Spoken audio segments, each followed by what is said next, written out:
Assalamualaikum warahmatullahi wabarakatuh.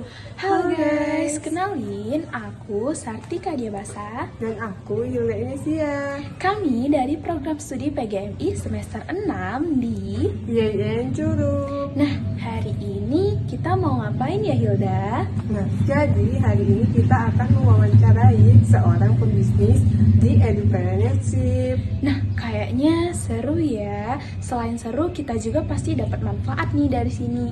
Teman-teman jangan lupa menonton sampai akhir ya. Dadah, sampai jumpa. Bukan sampai jumpa sih ya Hilda. Pasti kalian jangan tinggalin dulu ya. Terus tonton sampai akhir. Let's go. Halo guys, jadi kami udah sampai nih di tempatnya. Di mana ya Hilda? Di private les. Private les. Wah, ini nih private lesnya tentang apa aja Hilda? Nah, kalau kalian mau tahu, jangan lupa tonton sampai akhir ya. Let's go. Assalamualaikum warahmatullahi wabarakatuh. Hai guys, jadi kami udah ketemu nih sama ownernya.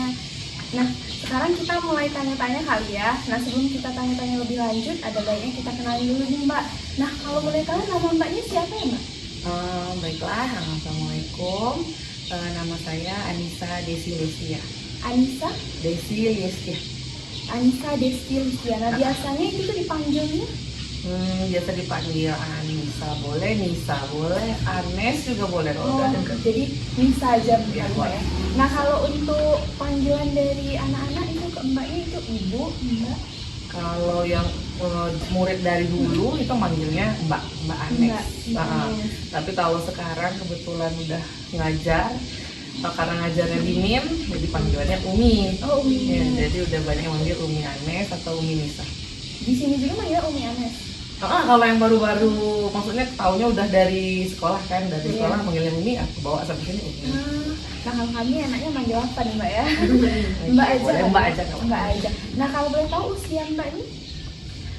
Usia 29 tahun. 29 tahun. Tahun ini udah sih. Jenjang pendidikan Mbak terakhir itu apa kalau boleh tahu? Kalau pendidikan terakhir S1 pendidikan matematika dari Universitas Bogor. Oh, di UNIF. Di UNIF. ya. Jadi matematika. SPD itu Mbak ya? Iya, SPD benar. Nah, jadi tuh nama, kalau boleh tahu kan ini kan bimbel kan? Nah, nama bimbelnya itu tuh apa sih Mbak? Dilurusin sedikit, bukan bimbel, lebih ke private les. Les private gitu Iya ya? benar. Kalau bimbel kan untuk rame gitu. Kalau ini private, jadi nanti sistemnya satu guru, satu murid. Untuk namanya sendiri di sini Easy Les. Easy les. Iya. Nah, kan ini kan les private tuh. Apa sih yang membuat Mbak berpikir akan membuat bisnis ini nih? Dari pikiran Mbak sendiri atau memang ada rekomendasi dari orang? Oke, jadi kalau mau tahu ceritanya itu sebenarnya awalnya udah lulus sama kayak kalian dulu kan mahasiswa juga lulus, maksudnya mahasiswa Mbak juga di Bengkulu itu sambil kuliah dia ngajar les juga. Nah kebetulan di tempat itu private les juga di sana di Bengkulu itu. Jadi dari sana terus lulus kuliah masih ngeles, akhirnya Pak pulang ke Curug. Jadi Curug itu kan kalau udah lulus kita SPD ini pilihannya guru honor yang seperti biasa atau guru swasta bisa sebenarnya. Tapi sama-sama kita tahu kan kalau guru swasta itu biasanya tuntutannya banyak. Kalau kita guru honor mungkin sama-sama kita tahu juga. Jadi kebetulan Mbak tidak milih kedua-duanya. Jadi Mbak coba melanjutkan apa yang sudah pernah Mbak lakukan dulu kan. Jadi Mbak buka private ini benar-benar semata-mata ya benar karena ya kerjaan kita sudah kuliah mau ngapain kan pasti mau kerja. Jadi Mbak lebih ke arah buka les private. Emang dari pemikiran Mbak sendiri gitu ya Mbak ya? Iya benar. Itu Pemikiran ya karena ya kalau mau ngajar kalau Mbak mau nggak mau honor ya pilihannya pasti cuma itu. Berarti ide Mbak tuh tercetus untuk les private gitu ya? Benar. Mulai ada les private sendiri tuh tahun berapa Mbak? Kalau mulainya itu setelah kuliah itu Mbak mungkin gap sebentar, terus Mbak langsung mulai les private di sini buka satu. Nah, awalnya nggak seperti ini, awalnya Mbak sendiri masih Mbak sendirian ngeles ke rumah-rumah. ada juga yang ngeles ke tempat mbak gitu. Mbak dulu sempat buka usaha jualan lah, maksudnya bukan ini. Jadi anak-anak itu lesnya di situ, di tempat mbak jualan itu. Jadi buka di sana lama-lama bisa kayak gini gitu. Kira-kira udah berapa tahun, Mbak? Kalau berapa tahunnya mungkin kalau yang udah ke tempat udah kayak gini kayaknya 2024 ya udah oke. Kalau sebelum itu mungkin masih muridnya masih sedikit, awal-awal masih ya, awal-awal, Mbak. masih merintis lah seperti itu. Nah, kalau kan Mbak tuh tamatan ini kan ya, Nah, SPD lah, SPD. matematika. Nah, itu kan pasti banyak nih jenjang bisnis yang lain, bisa jadi kayak bimbel memang yang besar banget dan les privat. Kenapa Mbak memilih lebih ke les privat gitu? Sebenarnya sih karena kemarin awalnya itu ya kalau mau daftar ke tempat apa ya, tadi kata mbak sebenarnya kalau nggak kita kerja sama orang kita sendiri. Iya. Kebetulan mbak buka itu mbak sudah menikah kan, belum nikah ya kayaknya. Belum ya, tapi mbak tuh ada satu kondisi di mana mbak tuh nggak bisa untuk maksudnya apa ya, terikat sama suatu tempat. Ya kondisi ibu mbak kebetulan itu dulu sakit, jadi mbak maunya freelance. Maksudnya freelance tuh ya kalau mbak bisa ya mbak bisa, kalau enggak ya enggak gitu kan. Maksudnya nggak ada keterikatan karena mbak harus bolak-balik nganterin ibu mbak gitu. Nah jadi bukalah itu private les. Kalau menurut mbak kan namanya kita punya sendiri, kita bisa ngatur sendiri, bisa kita ya izin dulu gitu, nggak ada keterikatan. Jadi lebih memilih buka sendiri. Buka sendiri. Nah, awal buka itu tuh Mbak tuh ada tujuan yang memang les Mbak tuh mempunyai tujuan nggak awal-awalnya? Awal-awalnya itu ya tujuannya pasti sama, tujuannya itu untuk membantu anak-anak. Ya, pastinya seperti itu, membantu mereka lebih bisa khususnya di bidang matematik ya. Jadi Mbak tuh awalnya itu cuma buka private matematika karena Mbak basicnya matematika, jadi les matematikanya sama Mbak gitu. Jadi tujuannya yaitu tadi biar mereka bisa selangkah lebih cepat lah dibanding mereka di sekolah. Kalau di sekolah baru belajar yang A, mungkin Mbak sebelum A, Mbak sesudah yang A tuh Mbak lah udah pelajarin. Terus juga di sini Mbak fokusin ke lomba-lomba kayak olimpiade, alhamdulillah udah beberapa yang bisa membantu. Di sini nih Mbak matematika aja atau memang kayak ada mata lain gitu? Awalnya benar-benar matematika karena pure mbak sendiri matematika, terus kurang jadi mbak cari guru matematika, lama-lama butuh yang lain. Jadi udah ada sekarang, udah ada bahasa Inggris sama udah ada IPA. Oh, udah banyak lah Mbak ya. Nah, kalau untuk jenjangnya nih Mbak, itu tuh emang yang harus SD aja, SMP, SMA atau semuanya? Kalau untuk sekarang alhamdulillah semuanya udah bisa. Semuanya. Dengan syarat mungkin kalau untuk yang paling kecil itu mereka sudah bisa membaca dan menulis. Jadi awalnya Mbak tuh pengen juga sih sebenarnya buka Kalistung, cuma kayaknya minatnya lebih banyak ke yang matematik, maksudnya udah besar lah, paling enggak SD udah bisa ya, jadi lebih ke itu. Jadi untuk semua boleh tadi SD, SMP, SMA, terus yang kuliah, yang gap year, mau tes kuliah juga boleh, mau tes Mbak bisa, insya Allah SNMPTN bisa, mau tes nanti mau ada yang mau tes CPNS sama Mbak gitu bisa.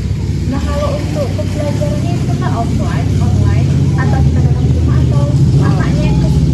Oke, jadi sistem les di sini itu ada dua. Yang pertama bisa adiknya ke sini, ke tempat Mbak sini, atau yang kedua tutornya yang ke rumah adiknya. Biasanya paling banyak di sini offline, si orang-orang sini. Cuma udah banyak sih peminat yang online itu karena Mbak kan postingnya di Instagram untuk menarik minat itu. Banyak yang nanya, cuma Mbak belum sempat, belum ada waktu untuk mengatur gimana yang online gitu. Karena kan sebenarnya enak yang online juga kan, maksudnya kita diam aja, mungkin tutornya dari rumah aja, cuma Mbak belum sampai waktunya. Juga Mbak ya, masih sibuk di sini gitu. Iya benar, masih 1-2 hal lainnya lah, tapi insya Allah awal tahun pokoknya Mbak usahain udah ada yang online. Semoga Mbak ya, pasti makin berhasil tuh kalau udah ada online-nya. Nah, kalau untuk strategi Mbak tuh untuk memberitahu orang gitu kalau Mbak tuh membuka les privat gitu. Oke, jadi awalnya itu benar-benar Mbak ngeles itu awalnya karena orang tua yang memang menitipkan anaknya ke Mbak. Maksudnya memang Mbak kenal. Jadi ada salah seorang guru Mbak dulu sekolahnya kan di sini. Jadi Bapak guru itu titip anaknya ke Mbak. Alhamdulillah kebetulan anak itu pinter banget. Alhamdulillah murid-murid Mbak itu pinter banget. Jadi kayak yang ini yang Mbak cerita ini yang awal ini, dia itu anak juara umum di SMP 1, SMP favorit kan, juara umum. Nah dari satu anak ini karena dia pintar kan, jadi orang tuanya pada nanya tuh les di mana, les matematikanya di mana, rekomendasiin ke sini. Akhirnya satu terus dari situ ada lagi murid Mbak yang bisa sampai olimpiade ke nasional matematikanya. Jadi awalnya itu Mbak nggak terlalu promosiin, cuma ya dari mulut orang tua sendiri yang saling nyampaikan, nggak orang tua mulut juga sih, maksudnya by WhatsApp atau apa, atau sharing video gitu kan, video Mbak. Nah kalau sekarang Mbak udah sedikit banyak udah pakai Instagram, udah Mbak share video-video pembelajaran, belajar maksudnya waktu video testimoni les gitu, atau mereka menang lomba seperti itu. Jadi awalnya memang mulut ke mulut gitu Mbak ya, baru ke sosmed, ke Instagram. Mbak pernah coba dari TikTok atau yang lain nggak? Sebenarnya Mbak udah mau fokus ke TikTok juga, cuma tadi itu Mbak belum bisa benar-benar manage semuanya. Jadi masih ke Instagram. Tapi juga orang tertarik dari TikTok itu kan maunya online kebanyakan. Banyaknya online. Jadi kalau Instagram itu kan masih di sekitar sini ya, nggak terlalu itu. Itu pun udah banyak yang benar online, apalagi kalau TikTok. Jadi Mbak usahain di awal tahun inilah, insya Allah udah bisa prepare lebih bagus untuk yang online. Jadi nanti Mbak itu. Nah awal-awal tuh kan pasti Mbak tuh mempunyai strategi agar menarik orang. Itu tuh memakai diskon atau apa nggak? Alhamdulillah tadi Mbak benar-benar nggak promosi gitu, karena tadi kebetulan dan alhamdulillahnya anak yang Mbak pegang itu yang les di sini itu pintar-pintar semua. Jadi yang juara umum 1, juara umum 3, yang matematiknya menang lomba di sini, terus ada yang sampai nasional. Jadi kayaknya Mbak belum pernah buka diskon seperti itu. Jadi orang langsung tertarik karena emang kualitas dari insya Allah, alhamdulillahnya gitu. Mbak ini ya Mbak ya. Jadi kayak gitu. Berarti emang Mbak tuh cara nariknya meningkatkan kualitas Mbak aja gitu. Iya, alhamdulillah. Jadi mereka tuh tertarik ya dengan berjalannya waktu, karena satu kayak teman tadi yang les di sini alhamdulillahnya pintar-pintar. Kadang enggak juga pintar matematik. Ada yang misalnya mayoret, SMA 1 yang mayoret kan, pasti udah terkenal duluan. Iya. Di sini akhirnya Orang tertarik gitu Mbak ya.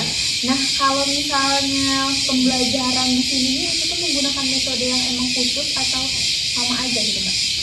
Kalau metode yang dipakai kayaknya masih metode biasa. Biasa itu dalam artian masih metode ceramah. Maksudnya ceramah itu ya mungkin bantuannya aja, bisa pakai laptop atau pakai alat gitu. Cuma lebih banyak metode ceramah, karena kan di sini yang paling menonjol itu poinnya adalah private. Jadi satu guru satu murid. Jadi rasanya itu kalau metode yang paling digunakan di sini ya metode penyampaian langsung ke anak, langsung dijelaskan langsung dikasih contoh, langsung soal gitu. Nah berarti soalnya itu termasuk ke langsung evaluasi gitu Mbak ya? Bisa jadi seperti itu. Jadi setiap pertemuan itu tuh penjelasan materi langsung evaluasi gitu Mbak ya, untuk mengukur kemampuannya apa gitu ya? Bisa. Jadi tergantung sama anaknya sebenarnya, karena ada anak yang mungkin kalau udah oke bisa kita langsung evaluasi.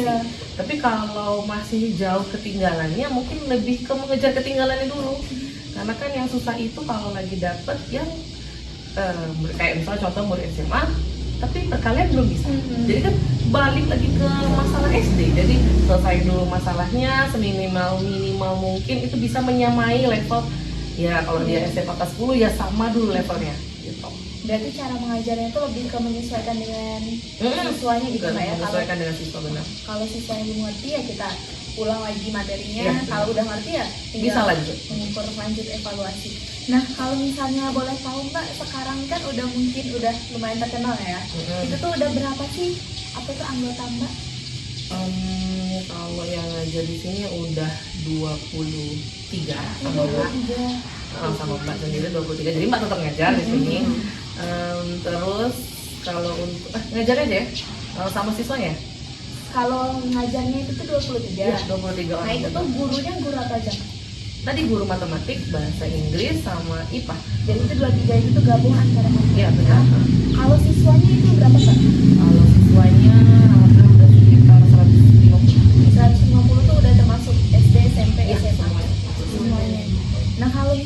Mbak mau merekrut orang baru itu dari gurunya itu ya, itu tuh apa aja yang harus kriterianya? Oke, jadi sebenarnya itu jadi salah satu masalah, bukan masalah sih, kayak kendala Mbak untuk menambah murid. Jadi nyari guru itu susah. Jadi nyari guru itu susah. Susahnya itu sebenarnya tuh nggak susah-susah banget. Alhamdulillah tetap ada, kan itu udah banyak juga. Jadi susahnya itu kendalanya. Jadi kan di sini nggak semuanya udah lulusan ya, maksud Mbak, masih banyak yang kuliah. Jadi di sini. Jadi maksud Mbak, kendalanya itu mereka kayak yang belum berani mencoba. Atau ada satu dua mungkin yang udah coba kayak yang Mbak nanti lagi gitu. Iya. Jadi sebenarnya kalau Mbak buat kriteria, Mbak nggak ada kriteria. Maksudnya nggak kriteria tuh kayak gini. Jadi Mbak yakin kalau orang mau ngajar itu pasti mereka prepare. Seminimal mungkin pasti mereka prepare. Nggak ada yang datang ngajar tuh nggak prepare. Walaupun yang diajar anak SD. Jadi Mbak yakin, apalagi mahasiswa, kalau udah lulusan ya udah kita pasti udah lulus tuh udah oke kan, maksud Mbak. Apalagi mahasiswa itu masih fresh, pasti mereka di kampus masih belajar. Jadi waktu mau ngajar anak tuh pasti mereka lebih prepare lagi dibanding yang kayak Mbak kan, yang udah menikah gitu. Kalau itu kriteria Mbak nggak terlalu, yang penting mereka ya masih kuliah atau sudah lulus S1, pastinya pendidikan, terus yang pasti bertanggung jawab, maksudnya bertanggung jawab ke adiknya gitu, nanti bertanggung jawab dengan waktu adiknya, ke anak didiknya, bertanggung jawab sama waktu lesnya gitu. Karena kalau misalnya yang udah kuliah, masih kuliah maksudnya, masih kuliah itu bisa menyesuaikan antara waktu kuliah sama waktu les gitu. Kalaupun lagi dapat itu bisa ya tanggung jawab, maksud Mbak, bisa menginfokan gitu kalau hari ini les jam berapa, seperti itu. Nggak susah dihubungi lah yang pasti. Berarti nggak ada kayak tes gitu Mbak ya? Kalau tesnya sejauh ini Mbak nggak terlalu fokus ke situ. Mungkin kan bisa nanti, kalau kan kita sering ketemu nanti di sini, biasanya Mbak kelihatan itu. Tapi Mbak biasanya itu kalau yang baru-baru itu biasanya Mbak kasih ke yang masih levelnya masih anak SD dulu, kalau dia masih baru mencoba kan. Tapi kalau udah sering, udah pengalaman mungkin, atau udah lulus S1-nya, Mbak kasih yang tingkatannya lebih atau SMA seperti itu. Nah, cara Mbak untuk menjaga kualitas les private Mbak itu bagaimana? Kalau untuk menjaga kualitas itu yang agak susah ya. Jadi susahnya itu karena tadi menurut Mbak, kalau lagi dapat murid yang oke, kayak murid-murid Mbak itu, kayak kita yang dijaga ya memang bener-bener mudah ya, maksud Mbak tuh mudah ya, karena mereka udah oke, tinggal kitanya aja. Nah, yang agak susah kalau terkendala, kalau tadi kata seperti Mbak ceritain tadi, kalau dapat anak yang mungkin ketinggalannya masih jauh, kita berprosesnya pasti panjang, maksud Mbak. Dari yang materi SD harus ke SMA itu lompatnya jauh.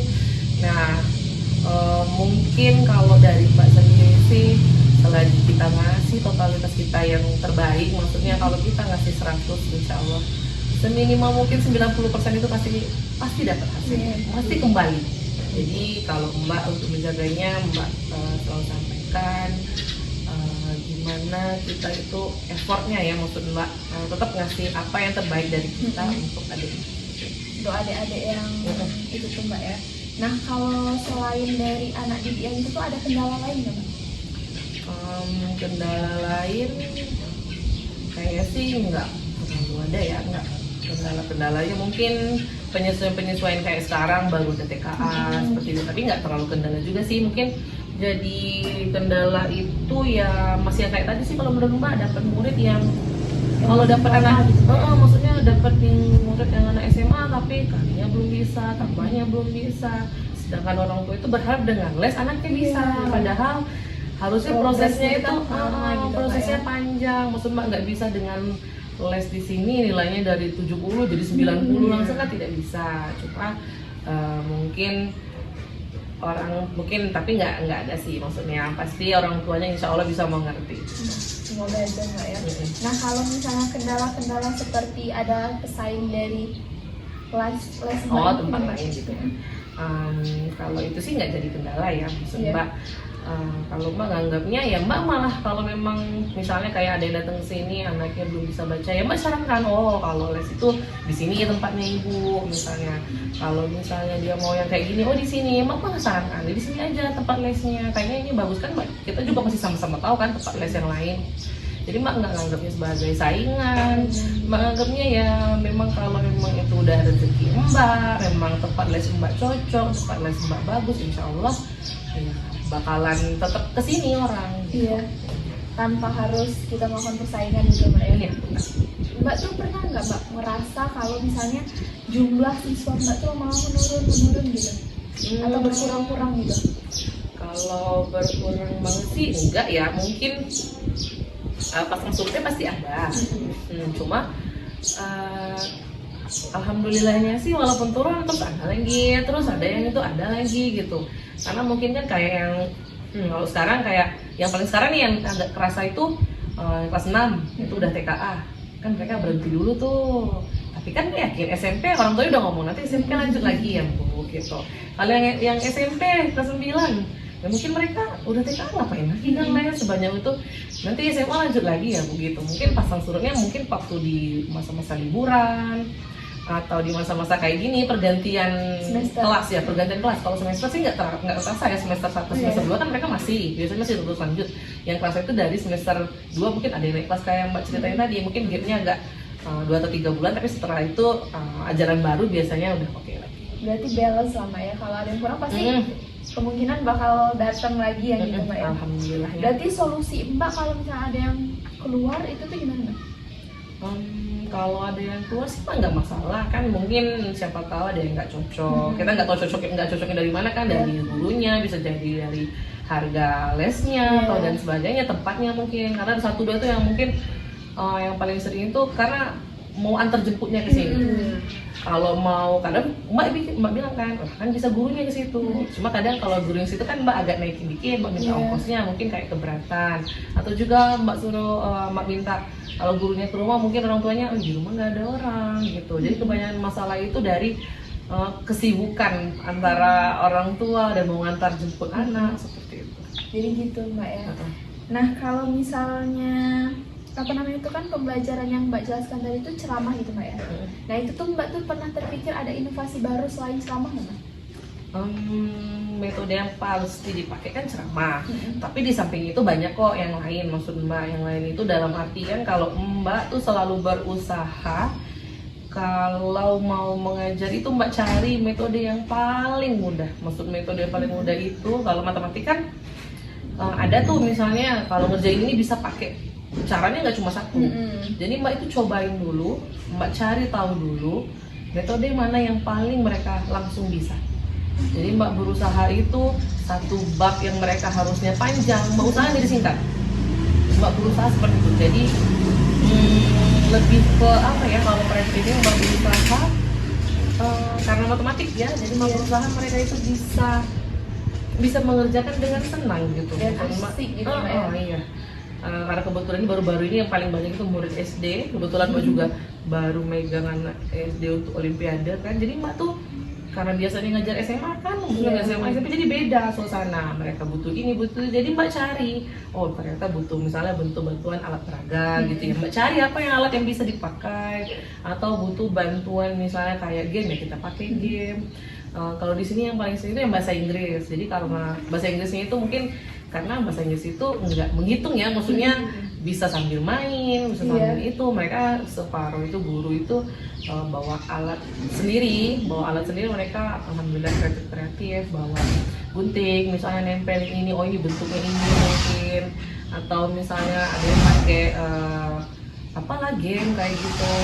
Jadi ada yang nyanyi, maksudnya kalau bahasa Inggris bisa seperti itu. Jadi buat anak tuh nggak bosen gitu mbak ya, selalu tertarik dengan pembelajaran itu. Nah kalau misalnya pembelajaran itu sering menggunakan teknologi atau pernah atau belum pernah? Oh teknologi pastilah, minimal kita pasti menggunakan HP kan ya.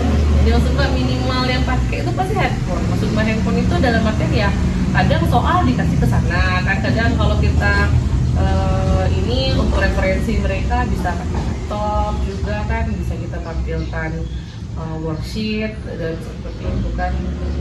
Kalau ngajar itu tuh mbak kadang tuh pakai Infocus atau apa? Oh, kalau Infocus kayaknya belum deh di sini. Belum, jadi masih yang masih yang pakai laptop lah paling itu, karena ya tadi mbak bilang kan muridnya cuma satu, yang dihadapi cuma satu handphone aja gitu ya, insya Allah udah cukup.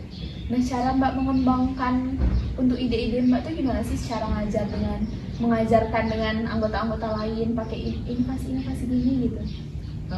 Kayaknya yang bagian itu ya. Jadi sebenarnya karena kesibukan satu dan lainnya, sebenarnya Mbak tuh bisa dibilang jarang yang ini ya kalau ngobrol sih sering Mbak ya, maksudnya ngobrol kadang Mbak tuh datang tuh kayak gini deh.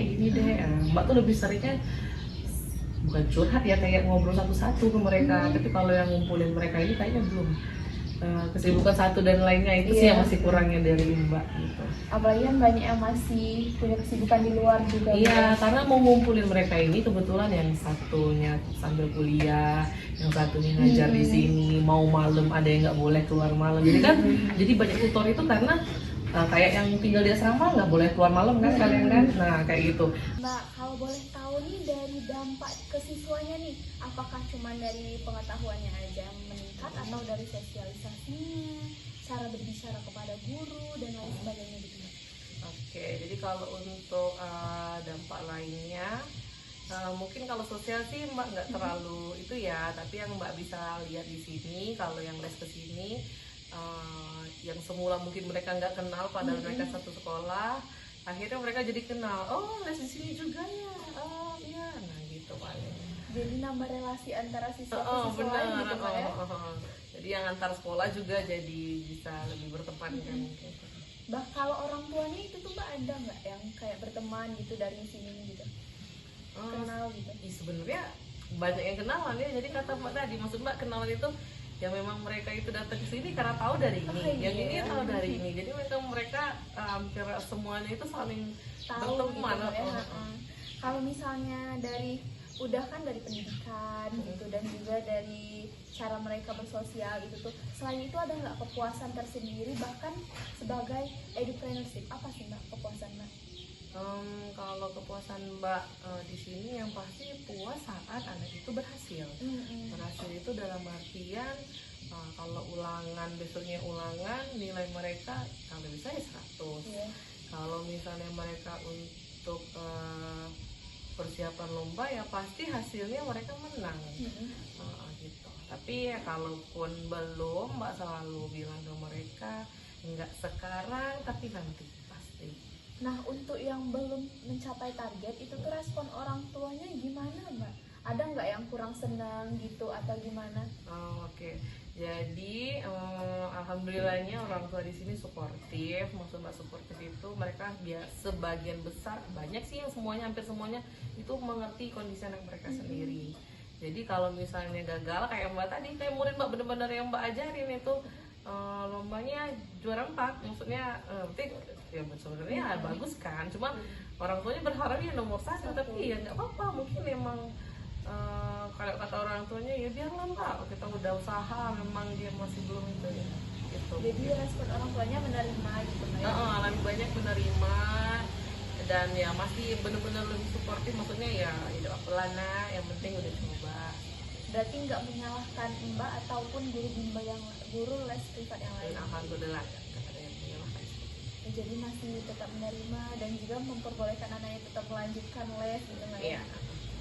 Mungkin itu aja Mbak pertanyaan-pertanyaan dari kami. Nah, kami terima kasih banyak dengan Mbak Nisa yang udah mau jadi narasumber kami, dimana hari ini kami juga bertanya-tanya tentang edupreneurship itu ya, dan kami udah mendapatkan beberapa informasi dan materi yang mungkin bisa kami olah dan kami pelajari. Nah, sebelum kami tutup, kami mau minta saran nih dari Mbaknya. Ada nggak sih saran untuk kami agar bisa menjadi pembisnis edupreneurship itu Mbak?